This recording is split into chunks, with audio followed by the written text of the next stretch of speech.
வாசக தோழமைகளுக்கு வணக்கம். வீரயுக நாயகன் வேல்பாரி. அத்தியாயம் 3. செழித்து வளர்ந்திருந்த புற்கள் தோல் அளவுக்கு இருந்தன. அதற்கு நடுவில் மெல்லிய கோடு போல இருக்கும் ஒற்றையடி பாதையை கவனமாக பார்த்து நீலன் முன்னடந்தான். சிறிது நேரம் எந்த பேச்சும் எழாமல் இருந்தது. சூரியன் காரமலையின் பின்புறம் இடுப்பளவுக்கு இறங்கியிருந்தான். வலி சற்று குறைந்தது போல இருந்தது. கபிலர் பேச்சைத் தொடங்கினார். இந்த காட்டில் எவ்வளவோ அழகான வடிவு கொண்ட வாசனை பூக்கள் இருக்கின்றன. அவற்றையெல்லாம் விட்டுவிட்டு பனம்பூவை ஏன் பரம்பு நாட்டு குலச்சின்னமாக ஆக்கினார்கள்? பனம்பூ வெறும் அழகு அல்ல, ஆயுதம். அது ஆயுதம் மட்டுமல்ல, பேரழகு. இந்த மலைத்தொடர் எங்கும் அலைந்து திரியும் வேளிர் மக்கள் பனம்பூவின் குருத்து ஒன்றை எப்போதும் தங்கள் இடுப்பில் செருகி வைத்திருப்பார்கள். குட்டையில் தேங்கி கிடக்கும் நீரில் நஞ்சு ஏறி இருக்கும். அலைந்து திரிபவர்களுக்கு தாகம் எடுத்தால் எந்த குட்டை நீரிலும் பனங்குருத்தை போட்டு சிறிது நேரம் கழித்து அந்த நீரை அருந்துவார்கள். எவ்வித நஞ்சும் தாக்காது. அது ஒரு நஞ்சு முறி. பனம்பூ அழகு, ஆயுதம், அருமருந்து, இன்னும் எவ்வளவோ இருக்கின்றன. பேசிக்கொண்டே நடையின் வேகத்தை கூட்டினான் நீலன். கதை சொல்ல ஆரம்பித்தால் கபிலர் பசுவின் பின்னால் வரும் கன்றை போல வருவார் என்பதை அவன் கண்டறிந்து நீண்ட நேரமாகிவிட்டது. பரம்பு மலையின் பனைமரத்து கல்லை அருந்திருக்கிறீர்களா? இல்லை, இன்னும் சற்று விரைவாக நடந்தால் இன்றே அருந்தலாம். கபிலர் நீண்ட நேரம் கழித்து வழிமறந்து சிரித்தார். கல்லை சொல்லி இழிக்கிறான் என தெரிந்தது. ஏன், நேரம் கழித்து போனால் கல் தீர்ந்து விடுமோ? இறக்கப்பட்ட கல்லுக்கு ஒரு நேரம் இருக்கிறது. கல் மதப்பேறி திரண்டிருக்கும் பொழுது அருந்த வேண்டும்.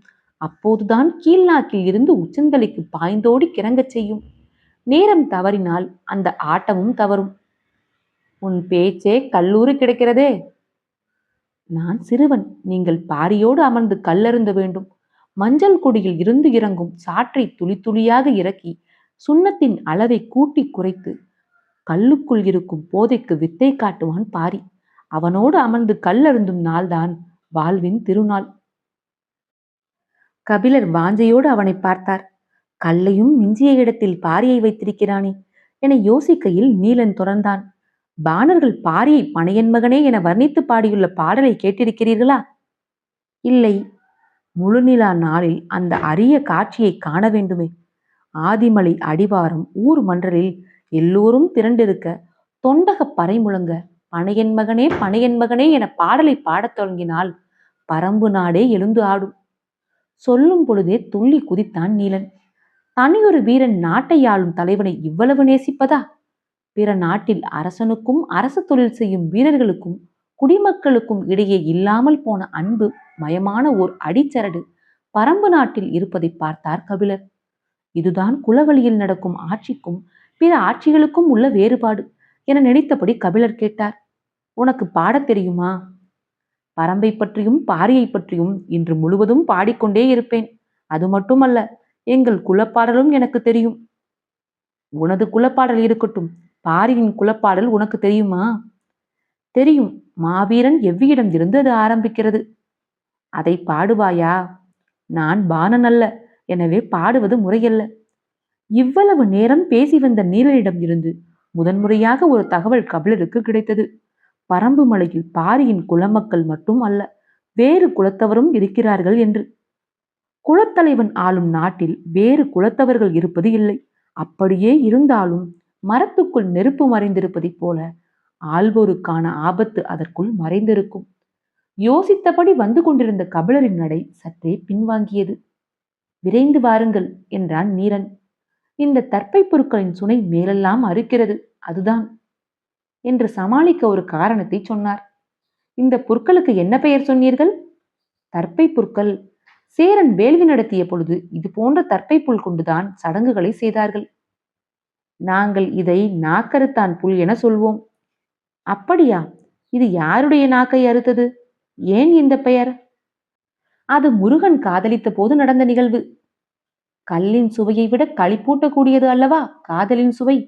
அதுவும் முருகனின் காதல் கதையை காலம் முழுவதும் கேட்டுக்கொண்டே இருக்கலாமே. சொல் என்றார் ஆர்வத்துடன். எனது காதலியை பார்க்க ஒரு குன்று தாண்டி போவதையே இவ்வளவு தொலைவா என கேட்டவராயிற்றே. முருகனின் கதையை கேட்டால் இங்கேயே மயக்கமடைந்து விடுவீர்கள். ஏற்கனவே எனக்கு சற்று மயக்கமாகத்தான் இருக்கிறது. ஆனாலும் காதலின் ஆற்றலை மயக்கம் நீங்காமல் வைத்திருப்பதுதானே. முருகனாவது பரவாயில்லை, 6 குன்றுகள் தாண்டி போனான். ஆனால் வள்ளியோ அவனை பார்க்க 11 குன்றுகள் தாண்டி வந்தாள். என்ன இருந்தாலும் வள்ளி நிலமகள் அல்லவா? அவளின் ஆற்றல் சற்றே அதிகம். குறிஞ்சி நிலத் தலைவன் முருகனைப் பற்றி எவ்வளவோ கேள்விப்பட்டிருக்கிறோம். ஆனால் இவன் முற்றிலும் புதியதோர் இடத்தில் இருந்து கதையைத் தொடங்குகிறானே என்று கபிலர் வியப்புற்ற கணத்தில் இருந்து அவன் கதையைத் தொடங்கினான். இந்த காரமலையின் அடிவாரத்தில் குடில் அமைத்து குளம் தொடங்கியதொரு காலம். இந்த காலத்திலே பயிர்கள் விளைய வைத்து திணையை அறுத்தும் கிழங்குகளை பிடுங்கியும் கொண்டு வந்து சேர்ப்பதும் இவ்வளவு கடினமாக இருக்கின்றன என்றால் அப்போது எப்படி இருந்திருக்கும்? காவலுக்கு போய் பறவைகளிடம் இருந்தும் விலங்குகளிடம் இருந்தும் காப்பாற்றி கொண்டு வருவது பெரும்பாடு. விளைச்சல் காலம் தொடங்கிவிட்டால் முருகனும் எவ்வியும் திணைக்குளம் காக்கப் போவார்கள். வயதிலே இளையவனான எவ்விதான் முருகனிடம் எந்நேரமும் இருக்கும் தோழன்.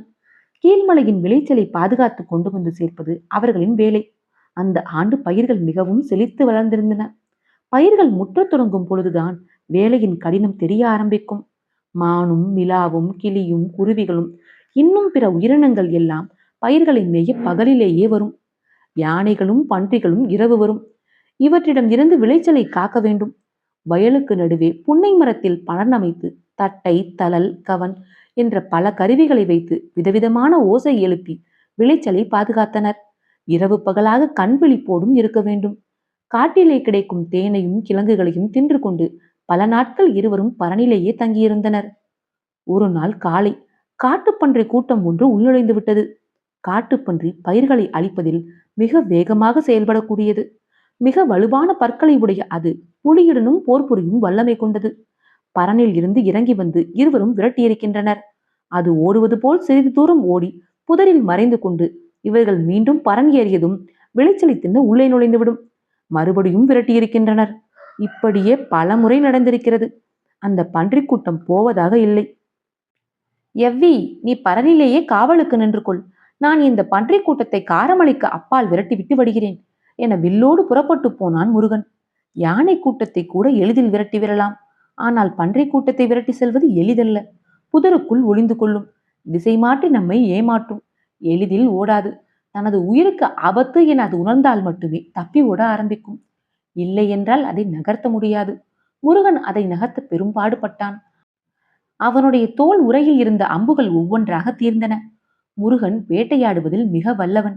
அவன் அம்பு எறியும் எந்த இலக்கும் தப்பாது. ஆனால் அன்று அவனுடைய எந்த வித்தையும் பலனளிக்கவில்லை.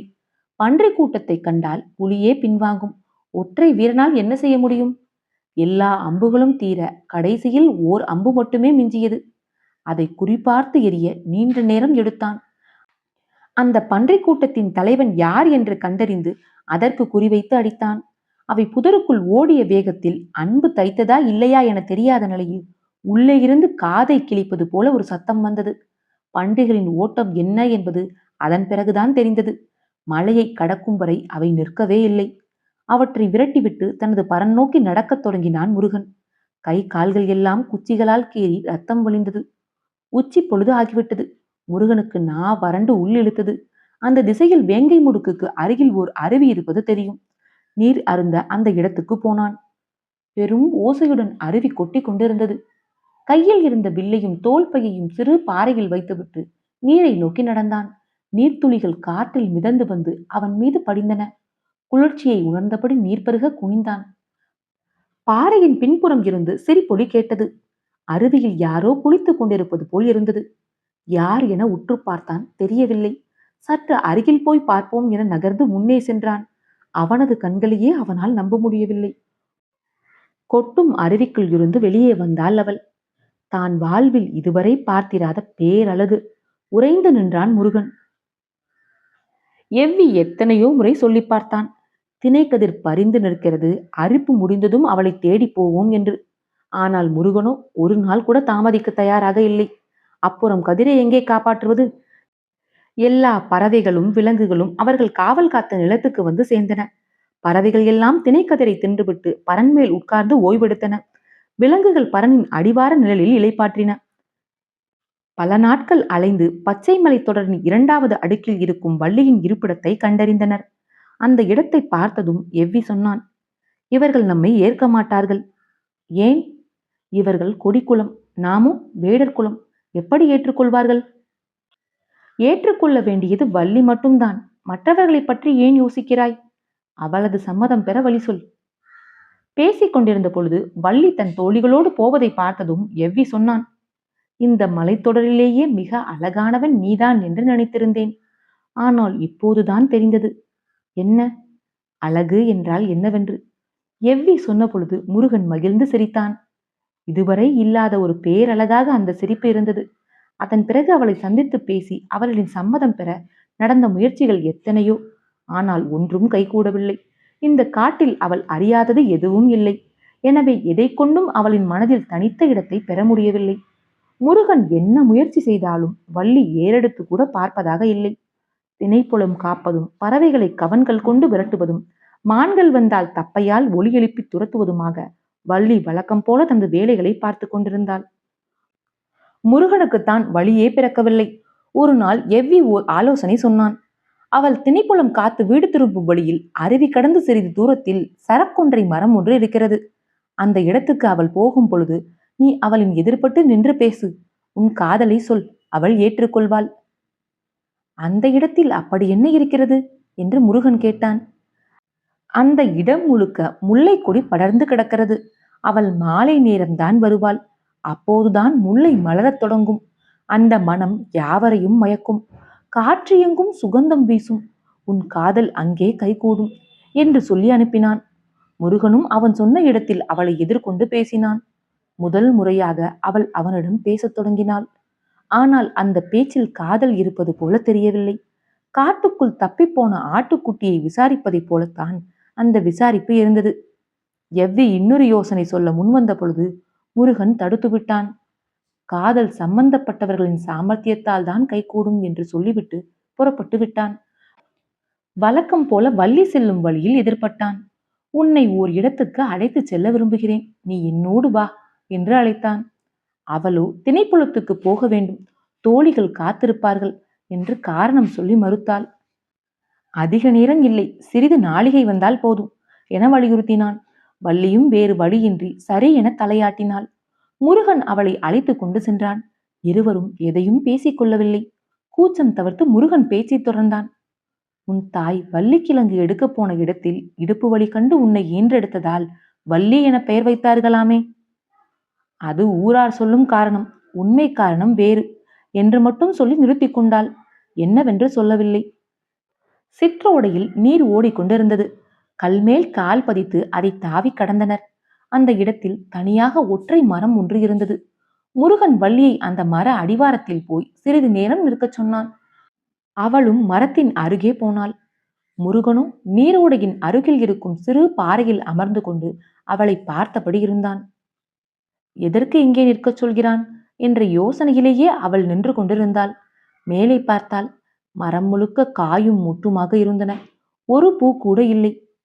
இது என்ன மரம், இதுவரை பார்த்ததே இல்லையே என யோசித்தாள். மரத்தின் மீது கை வைத்து பட்டையை சிறிது உரித்து நுகர்ந்து பார்த்தாள். என்ன மனம் என்பதை அவளால் கண்டுபிடிக்க முடியவில்லை. நின்றது போதுமா என்று கேட்டாள். முருகனோ இன்னும் சிறிது நேரம் என்றான். மரை பட்டைகளின் ஊடே எறும்பின் வரிசை ஒன்று போய்க் கொண்டிருந்தது. அதை உற்று பார்த்தபடி விரல்களால் பட்டைகளை மெதுவாக வருடினாள். அவளுக்கு ஏதோ ஒரு உள்ளுணர்வு தோன்றியது. என்னவென்று தெரியவில்லை. புறப்படலாம் என்றான் முருகன். அவளும் புறப்பட்டாள். நடந்து வரும் பொழுது அந்த மரத்தை மீண்டும் மீண்டும் திரும்பி பார்த்தாள். ஆனால் முருகனிடம் எதுவும் கேட்கவில்லை. இவளை எதிர்பார்த்து தோழிகள் காத்திருந்தனர். வந்ததும் சற்றே கோபித்துக் கொண்டனர். மறுநாள் பொழுது விடியவும் முருகன் புறப்பட்டான். எங்கே என்று எவ்வி கேட்டான். நேற்று வள்ளியை அழைத்து சென்ற இடத்திற்கு என்றான். மீண்டும் அதே இடத்துக்கா? ஆம், காரணத்தை வந்து சொல்கிறேன் என்று சொல்லிவிட்டு புறப்பட்டவன், புதிய பரன் ஒன்று அமைத்து வை, நான் திரும்பி வரும் பொழுது வள்ளியும் உடன் வருவாள் என்று சொல்லி சென்றான்.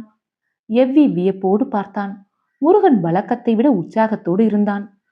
நேற்று சந்தித்த இடத்திலேயே வள்ளியை சந்தித்தான். சிறிது நேரம் என்னுடன் வா என்று அழைத்தான். அவள் தனக்கு வேலை இருப்பதாக சொல்லி மறுத்தாள். முருகன் மீண்டும் அழைத்தான். வள்ளியோ மரங்களில் எறும்பூறுவது ஒன்றும் அதிசயமல்ல என்று சொல்லிவிட்டு நடக்கத் தொடங்கினாள்.